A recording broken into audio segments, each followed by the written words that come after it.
ధర్మశాస్త్ర ప్రకారం పాపం చేసిన వాళ్ళను రాళ్ళు రువ్వి చంపాలి. ఆవిడని రాళ్ళు రువ్వి చంపుదామని తరుముతున్నారు. యేసయ్య దగ్గరికి వచ్చి వాళ్ళు అంటారు, బోధకుడా, మోషే ధర్మశాస్త్ర ప్రకారం రాళ్ళు రువ్వి చంపాలని ధర్మశాస్త్రం చెప్తుంది కదా, రాళ్ళు రువ్వమంటారా వద్దా? ప్రభు ఒక మాట అన్నారు, రువ్వండి, కానీ ఎవరు రువ్వుతారో తెలుసా? మీలో పాపము చేయని వాడు ఆమె మీద రాళ్ళు రువ్వచ్చు అన్నారు. వాళ్ళు ఎంత మంచోళ్ళు తెలుసా?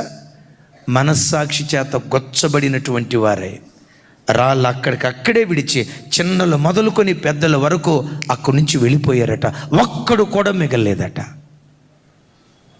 అంటే ఇతరుల మీద రాళ్ళు వేసే అనుభవం. దైవజనమా, యేసు ప్రభు వారు అంటారు, ఎదుటివాడి కంటిలో ఉన్న నలుసు గురించి నీవెందుకు మాట్లాడతావు?